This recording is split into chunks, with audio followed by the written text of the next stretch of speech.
Tender खत्म हो गया, तो इसको अब पूर्णतः जो है नगर पालिका हैंडल कर रही है। ठीक है, और जो इम्प्लीमेंट कर रहे हैं वो हम है फीडबैक फाउंडेशन गुड़गांव से। ठीक है, हमारा मोटो होता है किसी भी शहर में जाओ तो शहर को जीरो वेस्ट करना।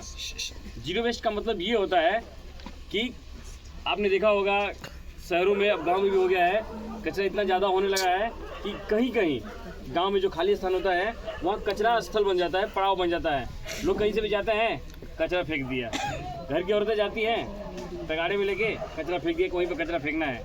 ठीक है, तो घर के वो होता क्या है, मुख्य रास्ते पे होता है। आपके गांव में कोई आया तो सबसे पहले वो कचरे का पड़ाव दिखेगा।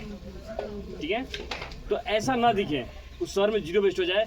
यानी कि लोगों को एक गारंटी सर्विस देना कि भैया आपके जो कचरे है उसके निस्तारण के लिए हम आपके दरवाजे पे आएंगे, आपको कहीं फेंकने नहीं जाना है।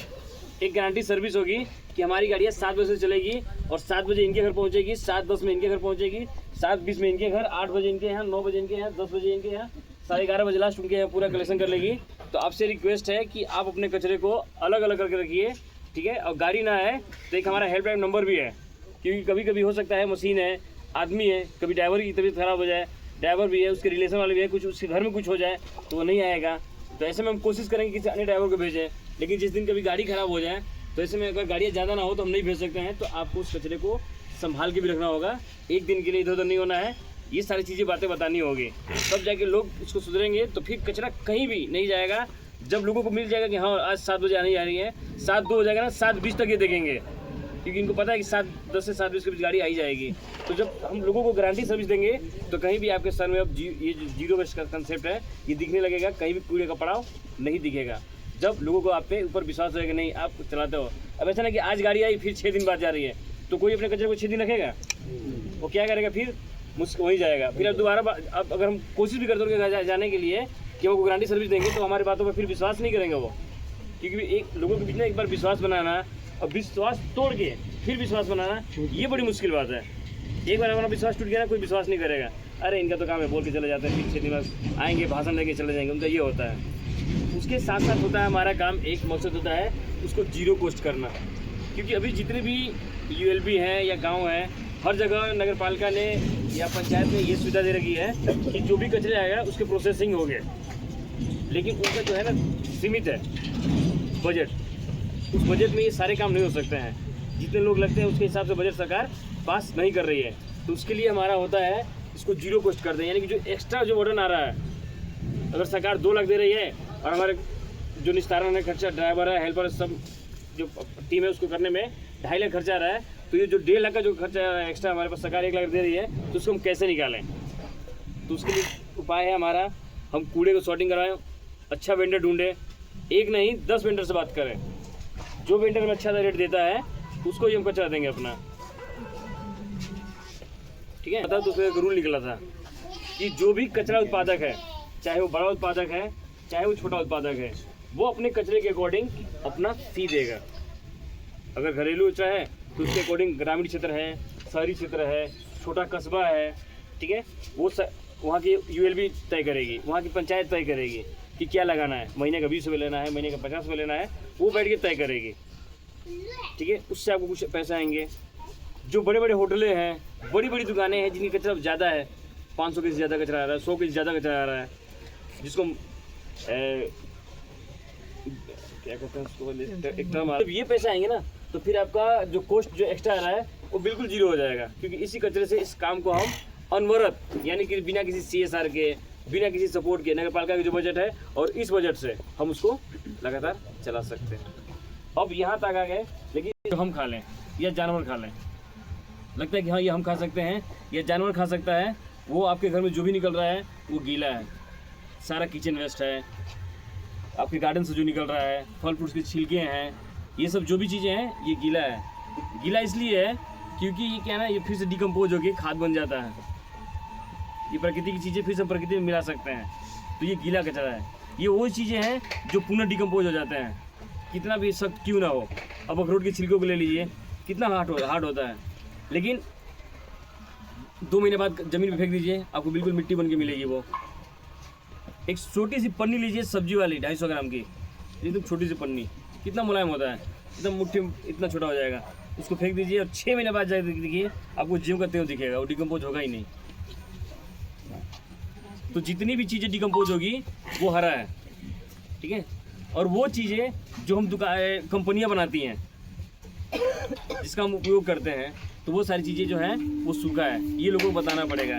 पेपर, पन्नी, प्लास्टिक, कपड़े, रद्दी, चप्पल, घर के टूटे फूटे कपड़े, ये सारी जो चीज़ें हैं ना, लेकिन इनका ये फ़ायदा है कि ये पुनः से कंपनियों में जाती हैं, या तो रीयूज हो जाती हैं या तो रिसाइकल हो जाती हैं।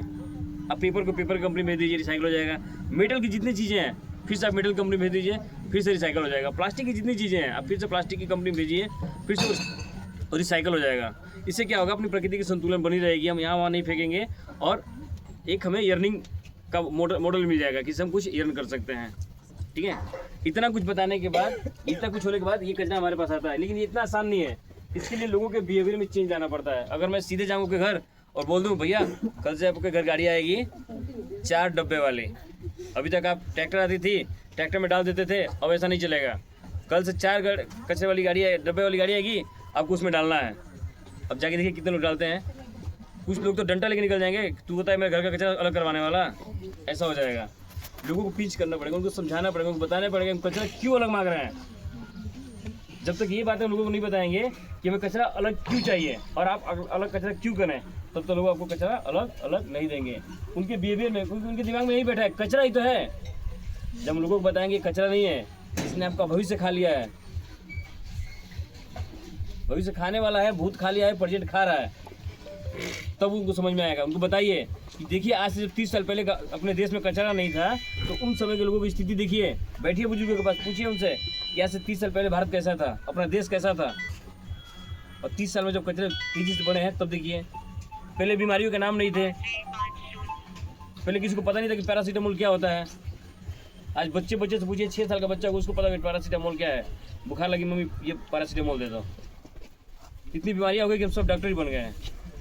आज से पहले जो होती थी तो 6 गांव बाद 7 गांव बाद एक वैद्य बैठते थे, उनके पास लोग जाते थे, साइकिल से पैदल जाया करते थे और दवाई लेके आते थे। किसी को पता नहीं था कि पुड़िया में क्या रखा है, वही पुड़िया खा के लोग ठीक हो जाया करते थे। किसी को कैसी बीमारी होती थी। और आज एक जनरल सी बीमारी चली है, कैंसर। इतनी तरह की कैंसर हो गई है कि पूछिए मत, नाम गिनाना मुश्किल। पहले एक कैंसर था, छोटे तो हम लोग भी सुना था कि ब्लड कैंसर होता है। आज तो इतनी तरह कैंसर हो गई है, इतनी तरह कैंसर हो गई कि मैंने सबसे आम बीमारी हो गई कैंसर। उसके पीछे क्या है, ये गंदगी है, ये पन्नी है, ये प्लास्टिक है, पूरा पर्यावरण दूषित। पर्यावरण दूषित के कारण धरती दूषित, धरती दूषित के कारण पानी दूषित। पानी भी पी रहे हैं, गंदा पी रहे हैं, सब कुछ हम पी रहे हैं, लेकिन गंदा किया किसने? हमने ही किया है।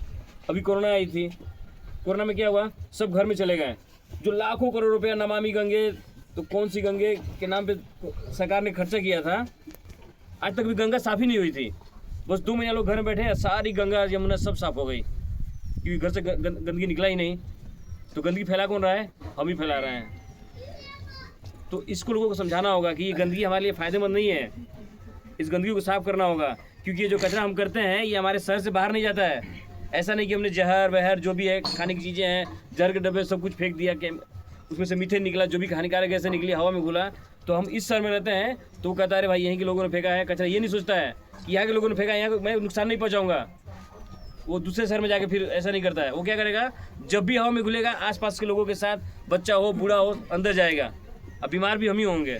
तो अपना शहर जितना साफ़ सुथरा होगा उतना ज़्यादा साफ़ सुथरा हम रहेंगे।